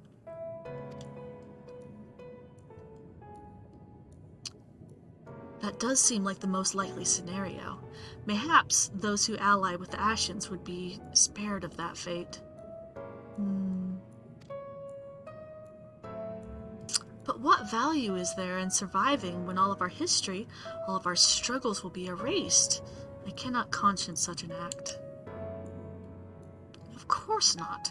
And what's to say naught of what Emmett Selk plans for the Exarch's power? Do we stand by and let him threaten our future as well as our past? We need to find him, Sparrow, and when we do, make your mark. Change the course of history in a way that's felt by those who came before, and those who came after, and by everyone you've ever met. Ooh. Okay, that's a very small ask, I'll say.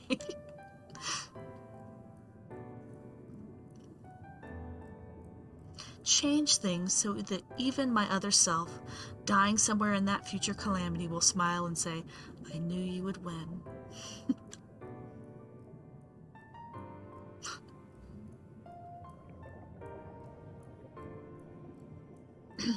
Is fighting Emmett Selk the only way? Let's just talk it out. He created an entire city. It will take everything we have to defeat him, if we even can. I mean, but surely he's used up a lot of energy doing this all. And if you push that hard in your current state, the light will break free in my delicate condition.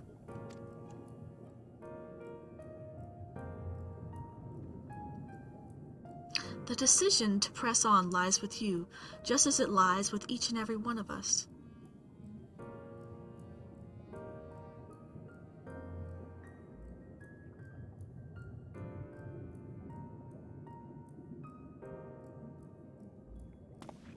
We gotta do something. We came all the way to Atlantis. We're not just gonna punk out now.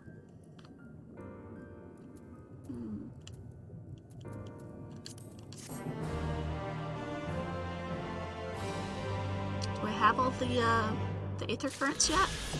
Yeah! Woohoo!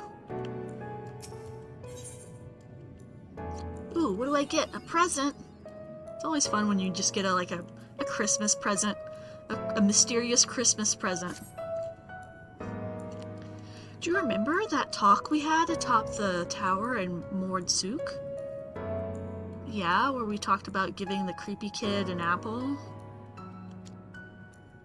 I'm still in the same mind as I was then.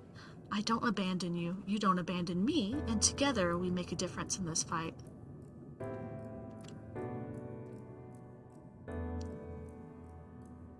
Oh, I shouldn't start this quest? Uh-oh. Too late. Okay, I'll stop. So, should I keep going to unlock the dungeon, or will that take too long, you think? The cutscene's gonna be like 1,000,000 years long.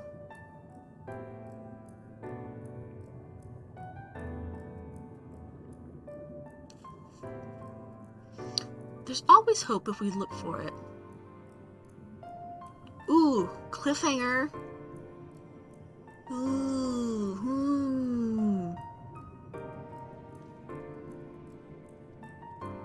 Well, I'm already in the middle of it, so let's go for it. There's always hope if we look for it. I saw it again and again as you tore through those veils of light from the sky. If we keep taking that next step forward, there's a chance we'll find a way to save you. So no matter how long it takes or how much it hurts, you can count on me. Keep on mixing it up. You can count on me to keep on walking. Thanks, Alizé. These creepy guys in the background. Every time I see them moving around, it creeps me out. Lothri spoke of the disaster we would bring upon our heads, the ceaseless conflict. Imagine how he would sneer to see what's become of the first, not to mention your perilous predicament. Who cares about that guy? And yet, who can deny the fire your deeds have ignited in people's hearts? You achieved what my logic and ideals never could, uniting disparate peoples under the banner of hope and common purpose. Without you, that giant Talos would never have raised its head. I have borne witness to many such miracles at your side, and I would do so again. This is but another obstacle in the road. So come, let us travel it. Drag me through wonder and danger as you are wont to do, and I shall endeavor not to slow you down. Oh no. Do I get to talk to everyone? Do we get a heart-to-heart with everyone? Oh, this is cute. Though I don't like reading his lines. As well thou knowest, if we are to usher Emmett Selk onto his rest, we must needs bind his ashen soul, and then shatter it with overwhelming force. Ooh, that sounds fun. The former task requireth Arisight, and such have I prepared, upon the Exarch's asking no less, though 'twas ever mine intent to provide said boon. The future whence our noble friend doth hail is a world fallen to an ashen artifice, and he would not see such a grim history repeated. In a sense, Emmett Selk's destruction will be the culmination of the Exarch's efforts, a reward for all he hath endured these many years. Kinda? Yet even as thou stridest into the jaws of peril, forget not that his fondest wish, and that of many others besides, is to see thee survive unto the morrow. I'll do my best. 'Tis in pursuit of that happiest outcome that I do pledge to remain at thy side. Thanks. Thanks, bro.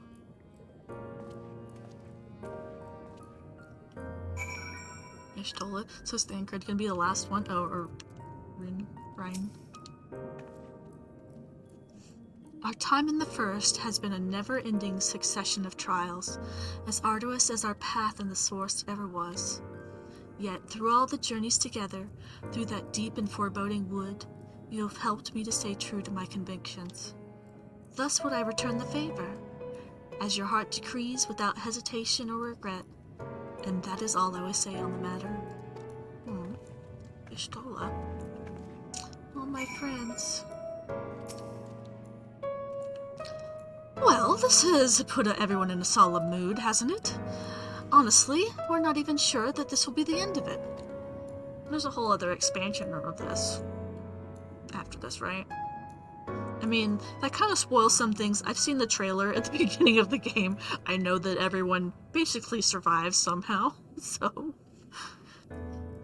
But I suppose we should speak our minds when we have the opportunity. You taught me that much in Amarang. Whoa. Griffin just shooting past me. Oh, hello, madam. I love your coat.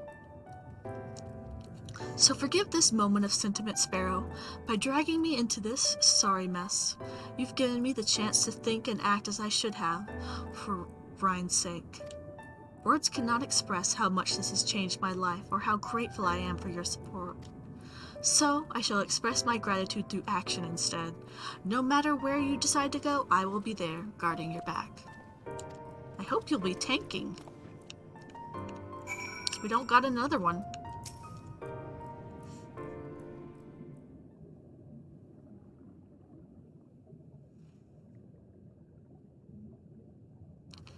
When Minfilia entrusted me with her power, she warned me that no matter how strong you become, you can still fall victim to despair, and you can still feel powerless. And she was right. After you collapsed on Mount Gulg, my hands wouldn't stop shaking. If I made a mistake, if I failed to bind the light within you, I was terrified you would die. Even now, you could be moments from turning and I wouldn't know how to save you. You, Thancred, the others, you've all been there when I needed help. Minfilia surrendered her life to me, her legacy. I should be ready to do the same for you. And I want to, but I'm not good enough. Oh. She told me to follow your example, and I've tried. I've really tried. Oh.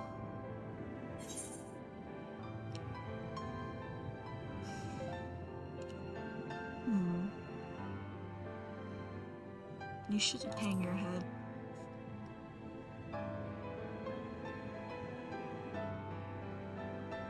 I shouldn't?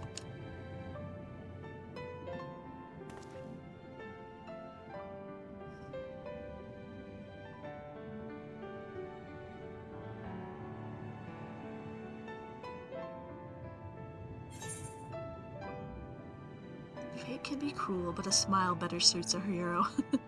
We all must keep looking forward, like the heroes who never gave up hope for this world. Or ...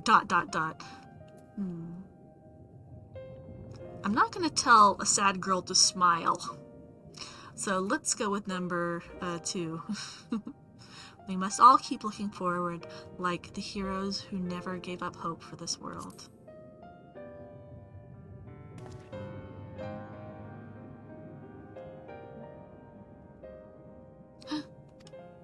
I'm not sure who you... Actually, never mind. I think the answer might be different for all of us.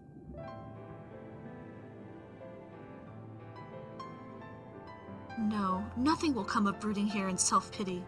I've made my decision, Sparrow. I'm going with you. I hope so. Don't want to leave you out here by yourself. Whoa, suddenly there's a crowd around me. Hello, ladies. We're all in red.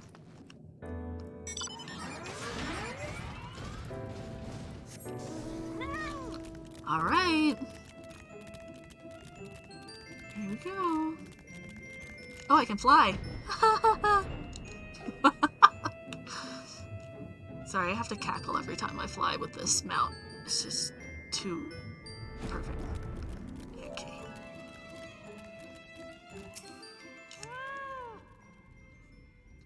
Welcome to the capital. All visitors must present an official writ of permission before admittance will be granted. Well, I got one. Your your documents appear to be in order, you may proceed into the capital, but any guests you may choose to bring with you must remain in your vicinity at all times. Alright. Can I bring my crab?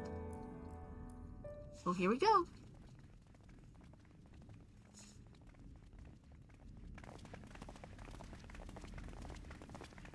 Bringing the whole squad.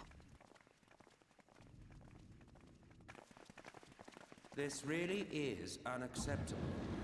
I gave you very specific instructions. I was kind of like dying of a migraine at the time. I don't really remember half of what you said.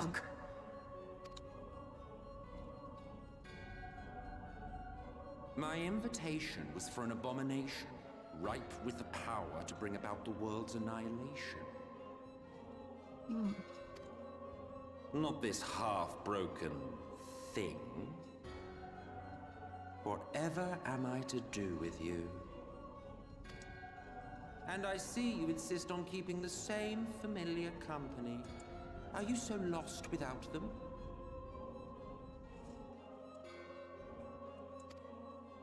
It is not he who is lost without the familiar.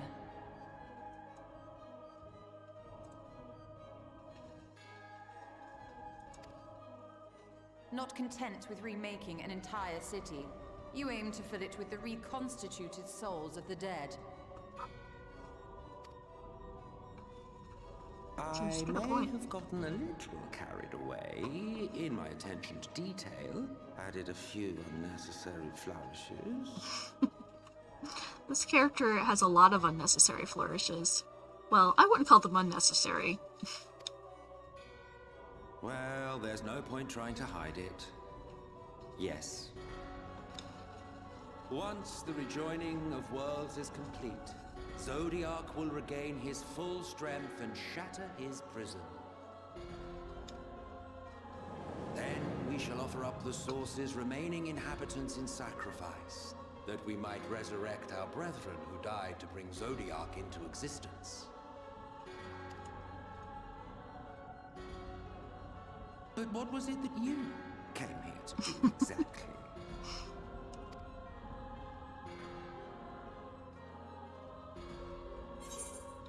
Yeah, what's to say?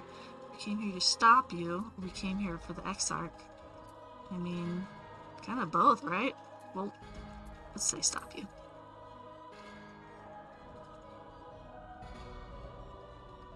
Did you know? One last do-or-die attempt to foil my plans before your mind dissolves into madness? Something like How that. very, very heroic of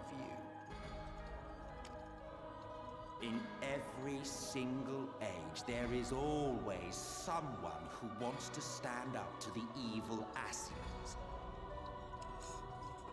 Keep getting pop-ups from Discord, and it's driving me crazy. I need to actually close Discord real quick. Let's see, just one second.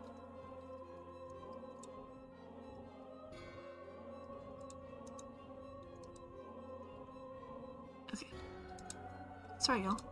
Always the same arrogance, the same insistence that the world belongs to them, as if theirs were the only rightful claim, theirs the only existence worthy of preservation.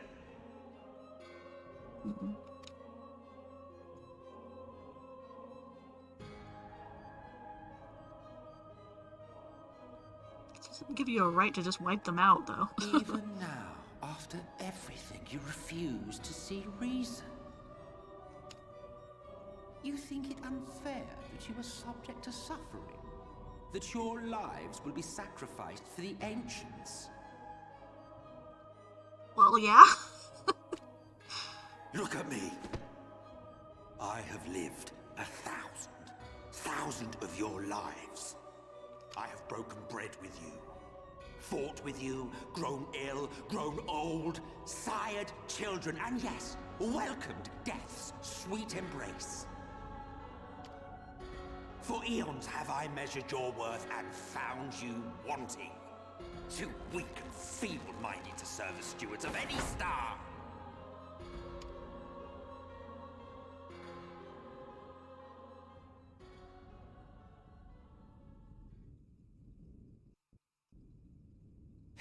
Have your recent spats with Vorthri and his Sin Eaters taught you nothing? Have you not learned that your ignorance and frailty beget only endless misery?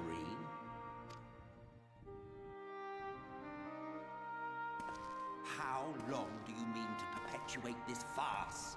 How much more must I endure your bumbling interference?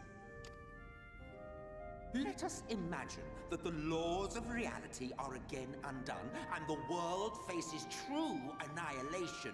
Do you honestly believe that half your number would sacrifice themselves to save the other?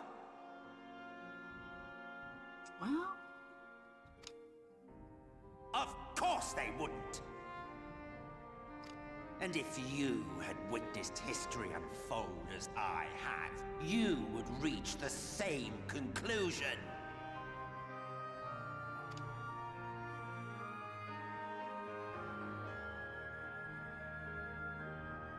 You cannot be entrusted with our legacy.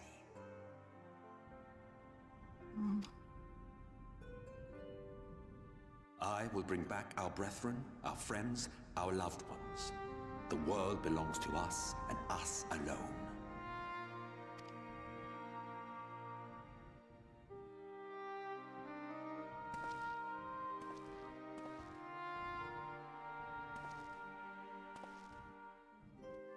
slowly saunter/hobble away.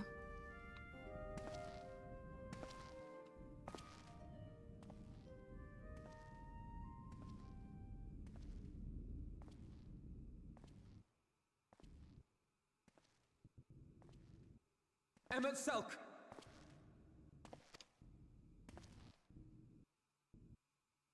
We understand, truly, but it makes no difference.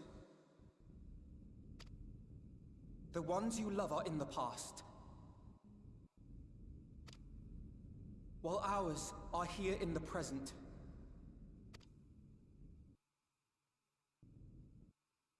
One day, we too will be ashes and dust, but not today. Our time is not yet finished.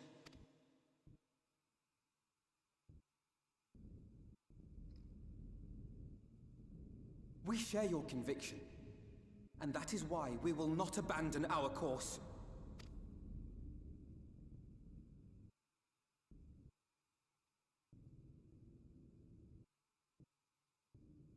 You think us the same? You think your tattered soul of equal worth to those I lost? Then come. Earn your place. Prove yourselves worthy to inherit this star.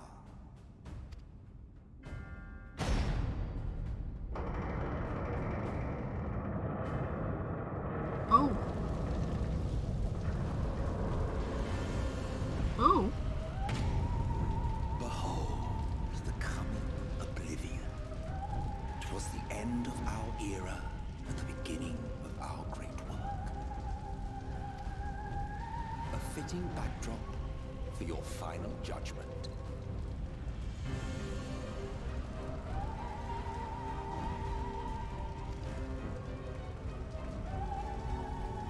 Okay.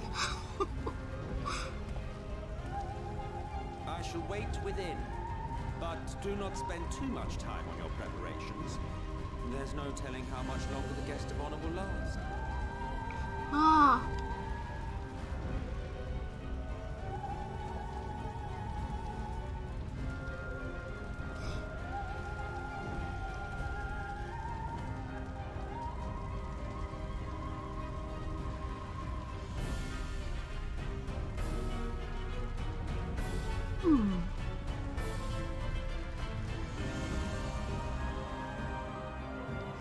Wow.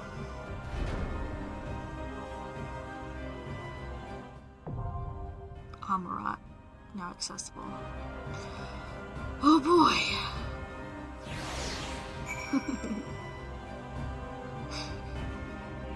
Yeah, that was intense.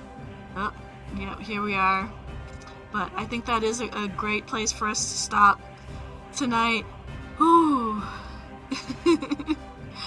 I do want to go in, but I know it'll take me quite a while, especially with the trust party But, oh boy, that was intense. Ah. Alright. Well, thanks everyone for joining me tonight. Hope you enjoyed all the ghost bureaucracy we did today in finding Amarat. It's a really interesting and really well-designed area, and I can't wait to get to this next fight, but I will. So everyone, I hope you have a good evening, and I'll see you again next time. Bye.